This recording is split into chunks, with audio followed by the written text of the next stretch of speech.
Masih ada 10.000 lebih Pak desa tertinggal Pak, dan sangat tertinggal.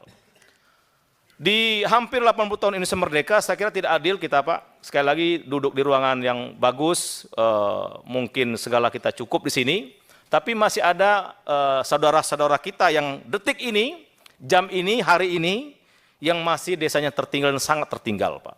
Listriknya belum ada, kebutuhan dasarnya belum terpenuhi, infrastrukturnya belum ada, itu warga negara kita juga Pak.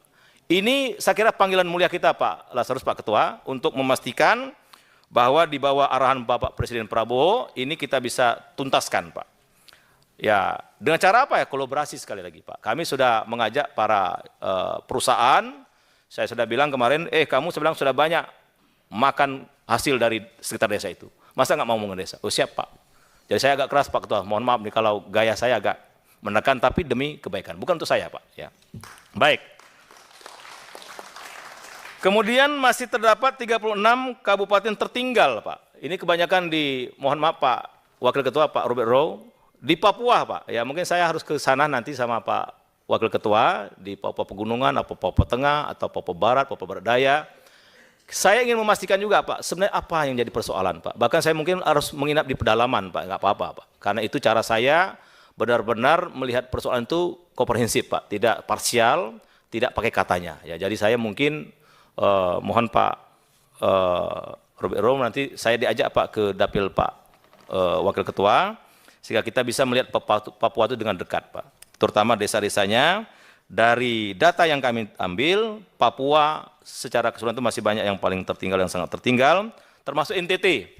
Ya, NTT mungkin ada teman-teman dari NTT di sini. Kami juga mungkin akan kunjungan ke NTT. Saya sudah tanya di mana itu Pak Sekjen, yang tempat air itu?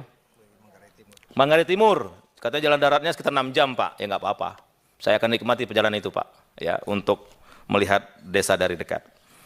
Nah, kemudian isu yang lain Bapak Ibu, baru 6.000 badan usaha milik desa mengelola wisata desa, sementara potensinya 27.000 lebih. Nah, ini mungkin sekali lagi Bapak Ibu, kalau dari dana desa atau dari APBN sangat sedikit. Saya lihat cuma sekitar 150-an untuk tahun 2025. Tapi kita pastikan kolaborasi dengan pihak swasta atau melibatkan masyarakat setempat seperti di Kembang Belor atau di tempat lain, itu desa yang punya potensi wisata bisa kita maksimalkan Pak. Jadi tinggal kolaborasi sifatnya. Jadi kita jangan hanya terpaku dengan dana desa, jangan hanya terpaku dengan APBN, tapi kita diberi akal dan pikiran, diberi teman yang banyak Pak. Saya meyakini itu bisa kita carikan solusi yang terbaik. Sekali lagi kalau ada di tempat Bapak Ibu dapilnya potensi wisata, mungkin bisa jadikan percontohan untuk kecamatan mana itu Pak. Sehingga ada efek terhadap desa yang lain. Nah, ini salah satu anggaran desa itu adalah desa wisata Pak. Dalam rangka juga kemarin kami di Kembang Belor itu saya sudah diskusi panjang sambil panen ubi jam 6 pagi, jalan kaki pakai sendal di sawah. Saya bilang Pak Kades begini-begini, dia terima masukan saya. Saya bilang ini airnya kencang Pak. Pak Kades kan kalau malam gelap, coba buat turbin kecil Pak, kasih dinamo kecil, kasih lampu. Oh iya.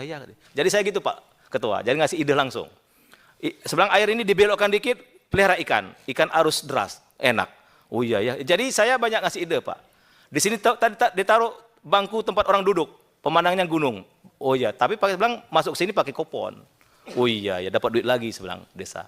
Jadi itu mungkin cara kami Pak Ketua menyentuh persoalan sekaligus solusi Pak. Ya, langsung nginap di desa. Nah, jadi BUMDes itu kita akan maksimalkan salah satu andalan desa.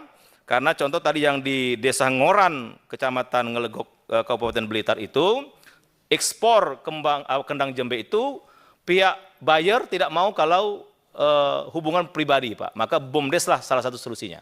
Jadi kalau misalnya ada potensi di desa itu, kalau hanya dengan perorangan, biasanya buyer atau pihak ketiga atau pemodal dan sebagainya tidak mau. Maka kita akan memaksimalkan yang punya badan hukum yaitu BUMDes.